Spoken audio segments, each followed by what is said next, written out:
প্রিয় মিডিয়ার বন্ধু, আমরা জানেন আপনারা যে আমরা বহু বছর ধরে এলডিপি লিবারেল ডেমোক্রেটিক পার্টি তাদের সঙ্গে আমরা বর্তমানে পরবর্তী পর্যায়ে যুগপথ আন্দোলনে আমরা একসাথে কাজ করি এবং এই দলের যারা প্রধান নেতৃত্বে যারা আছেন তারা একসময় আমরা একসাথেই কাজ করছি, একসাথেই কাজ করছি। তো খুবই সক্রিয় ছিল এই দলটি যুগপথ আন্দোলনের সময়, রাজপথে দেখেছেন। তো আমরা যাদের সঙ্গে আমরা যুগপথ আন্দোলন করেছি তাদের সবাইকে নিয়ে আমরা আলোচনা করছি।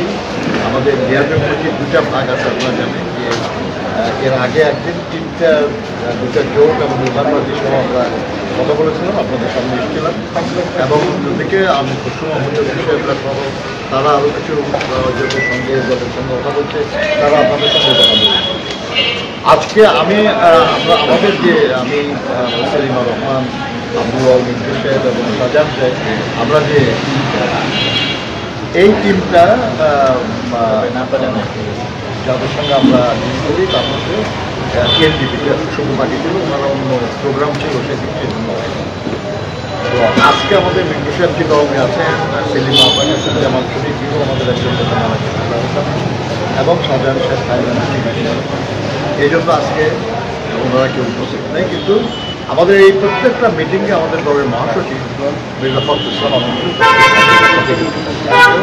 তিনি উপস্থিত ছিলেন, আর এলডিপির পক্ষ থেকে তাদের মহাসচিব সহ তাদের যারা সিনিয়র নেতৃত্ব তারা উপস্থিত ছিলেন। এটা একটা ধারাবাহিক কর্ম যে আমরা আমাদের সাথীদের সাথে বর্তমান অবস্থা নিয়ে মত বিনিময় করে। তো স্বাভাবিকভাবেই দেশের বিদ্যমান রাজনৈতিক, সামাজিক, অর্থনৈতিক এসব পরিস্থিতি নিয়ে আমরা আলোচনা করেছি, মত বিনিময় করেছি। পরস্পরকে বোঝার আমরা চেষ্টা করছি আমরা কীভাবে এটাকে দেখছি এবং এই মুহূর্তে আমাদের এই চিন্তা করছি আমাদের দল করছি না যেগুলো করার চিন্তা করছি সেগুলো নিয়েও আমরা নিজের মধ্যে আলোচনা করছি। আমরা দেশে বিদ্যমান যে পরিস্থিতি, দ্রব্যমূল্য, আইন শৃঙ্খলা, এই যে গতকাল আপনি সচিবালয়ে যে অধিকাংশটা বলেছে, বিভিন্ন বিষয়গুলো নিয়ে আলোচনার মধ্যে আসছে, আমরা আলোচনা করেছি। কিন্তু যেহেতু আমরা একসাথে দীর্ঘদিন ধরে আন্দোলন করি, আমাদের এক ধরনের মানসিক ঐক্য থাকার কারণেই তো আমরা একসাথে এতদিন পাচ্ছি। কাজে যে আলোচনাই আমরা করেছি সেসব আলোচনায় আমরা মোটামুটি সব কিছুতে একমত আছি এবং আমরা মনে করি আর কি যে আমাদের আলোচনা অব্যাহত থাকে। যখনই দরকার হবে আমরা আবার একসাথে বসবো। বিএনপি যদি মনে করে তাহলে বিএনপি আহ্বান জানাবেন, তারা আসবেন আমাদের, আর ওনারা যদি দরকার মনে করেন ওনারা আহ্বান জানাবেন, আমরা যাবো তাদের সঙ্গে বলবো। এটা আমাদের চলতে থাকবে। জেনারেলি যেটা সেটা হচ্ছে যে আমরা মনে করি যে দীর্ঘদিন লড়াই সংগ্রামের ধারাবাহিকতায় গত জুলাই আগস্ট মাসে যে ছাত্র শ্রমিক জনতার অবস্থান, এর মধ্যে দিয়ে আমাদের দেশে ফ্যাসিবাদের পতন হয়েছে। জনগণ একটা দুঃসময়ের একটা কাল এটা অতিক্রম করে, কিন্তু যে লড়াই ছিল আমাদের এতদিন, সেই লড়াইটা শুধুই ফ্যাসিবাদের পতনের লড়াই ছিল। লড়াইটা ছিল আমাদের দেশের মানুষের গণতন্ত্র, গণতান্ত্রিক অধিকার পুনরুদ্ধারের, যাতে করে তাদের যে মূল আকাঙ্ক্ষা, তাদের সাম্য, সামাজিক ন্যায় বিচার, মানবিক মর্যাদা, এইসব যাতে অর্জিত হয়, যাতে সেটা হবে, যাতে দেশের সাধারণ মানুষ তাদের যে ন্যূনতম প্রয়োজন সেই জন্য দরকার আমাদের জনগণের প্রতিদিন যত দ্রুত হয় তত ভালো। কিন্তু সেটা করার জন্য যা যা করা দরকার সেটা কাজ চলছে, আমরা সহযোগিতা এবং আশা করবো যত দ্রুত সেটা সম্ভব করে জনগণের ক্ষমতা জনগণের বলুন এ ব্যাপারে এখন এলডিপির মহাসচিব ডক্টর আসসালামু আলাইকুম।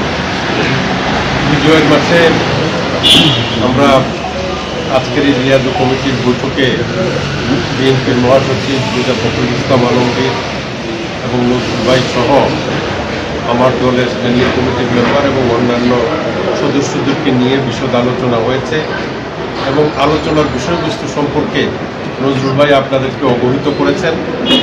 আমরা দীর্ঘ সময় একসাথে আন্দোলন করেছি।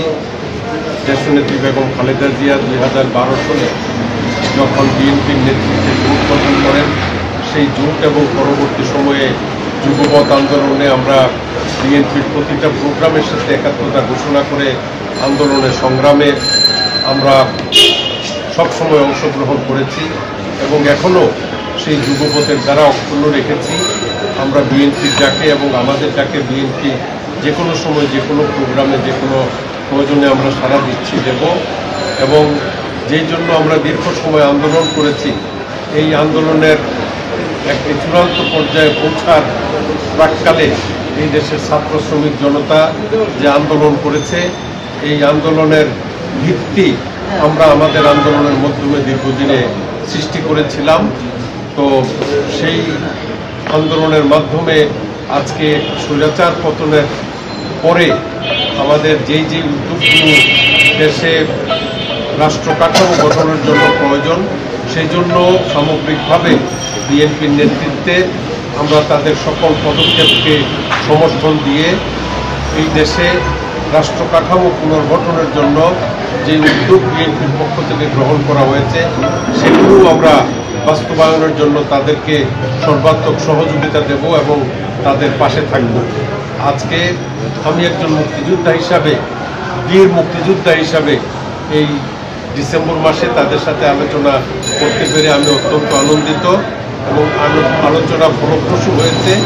আর যে বিষয়গুলো নিয়ে আলোচনা হয়েছে, দেশের যে সার্বিক অবস্থা, অর্থনৈতিক অবস্থা, সামাজিক অবস্থা এবং আমাদের সাম্য, মানবিক মর্যাদা এবং সামাজিক ন্যায় বিচারের লক্ষ্যে এবং এই দেশে একটি সুষ্ঠু গণতান্ত্রিক প্রক্রিয়া প্রবর্তনের মাধ্যমে এই সকল সংস্কার যত তাড়াতাড়ি সম্ভব হয় সেইগুলো সমাপ্ত করে একটি গণতান্ত্রিকভাবে নির্বাচিত সরকারের হাতে যাতে ক্ষমতা হস্তান্তর করা হয়, সেই বিষয়গুলো নিয়েও আমরা গুরুত্ব সহকারে আলোচনা করেছি। তো আপনারা দীর্ঘক্ষণ আমাদের জন্য অপেক্ষা করেছেন, কথা শুনেছেন, আমার কথা শুনলেন। আপনাদের সবাইকে ধন্যবাদ। আসসালামু আলাইকুম।